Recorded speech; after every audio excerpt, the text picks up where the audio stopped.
What's going on, everybody? Welcome back to TCG TV. I'm Brody, tenant. Today we have writing a lease proposal for dummies.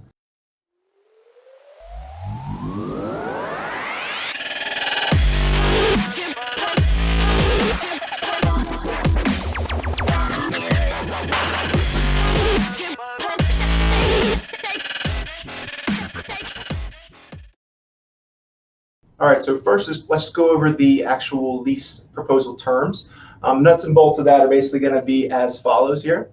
So first is going to be the tenant. So what is the name of the business? So for this circumstance, let's just use, let's say it's a pizzeria. Let's say La Familia Pizzeria. All right, now it's trademarked. Nobody can use that name for next pizza shop. Permitted use is going to be Italian restaurant.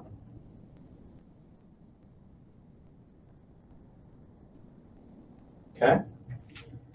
Demise premises. This is just the amount of square footage if the building is in a strip center, or if it's a multi-tenant building, then just what is the square footage that they're taking. You can also clarify which suite number it is if it's in a strip center. Let's say it's suite 100. And let's say it's 2,500 square feet. Okay. Next is the occupancy, which is going to be when does the tenant actually take keys for this property and start to be able to do the improvements to start renovating this property. So for the sake, let's just say it's April now. Let's say May 1st.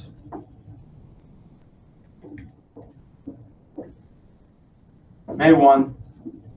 2021. Next is rent commencement.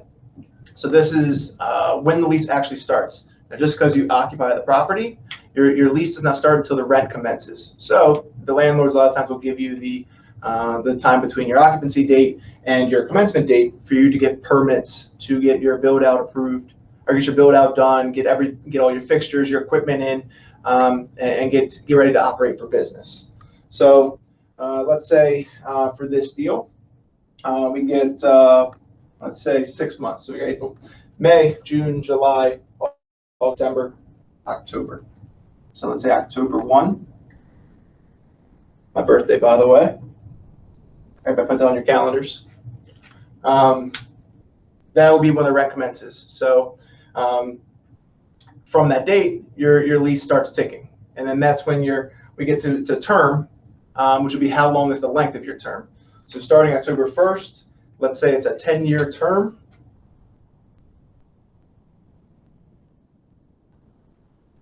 To October 1st in 2031. Okay. So rental rate will be the price per square foot. What are they paying? What are they proposing to pay per square foot? So let's just go kind of a market average. Let's say 28 bucks a square foot. Okay. Oops.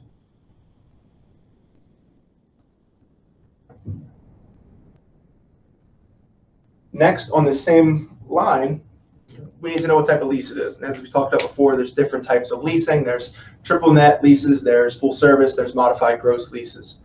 Majority of these deals are going to be triple net leases, which means that the landlord pays for the landlord gets reimbursed from the tenants for the taxes, the insurance, and the common area maintenance.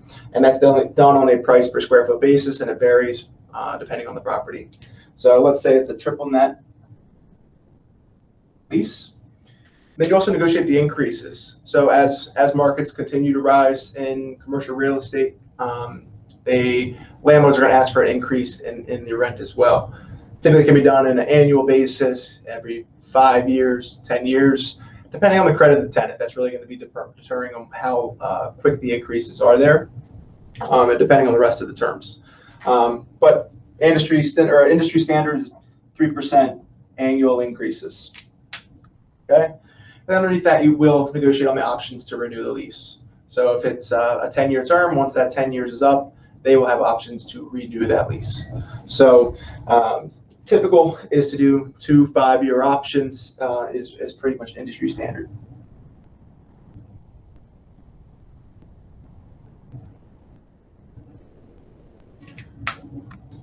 All right, so that pretty much goes over the nuts and bolts of the actual lease proposal. So the three major factors that landlords look at, it comes down to just credit rate and term. Those three things mean that the credit is the credit of the tenant. So this will be their financials and experience as a tenant. So either national, large national companies, regional, franchisees, small operators, individual store operators. That's obviously going to play into the terms here. The rate is just the rental rate. So basically the pricing. And that'll obviously, vary upon, the certain type of deal, obviously the interest by the tenant, a few other market terms or other market trends. Last, just the term, so the length of the term. So longevity. So obviously the landlords are going to want the longest term possible. They don't want their properties to go vacant. So when tenants are looking at spaces, it's good to keep in mind that they're going to be looking anywhere from, on the absolute lowest end, 3 years, but almost every landlord wants at least a 5-year term to 10, potentially 20-year terms. So given all of those three things, they all play a major factor in how how the landlord's going to negotiate on the terms of the lease proposal. So if the landlord and the tenant can get on the same terms in regards to the lease proposal and those three, basically those major factors, then at that point it goes to a lease. And that's what's actually going to be binding in this circumstance. So that's the end goal, is to get from a lease proposal and these three major factors, get them aligned by both landlord and tenant. At that point, then move forward towards a lease.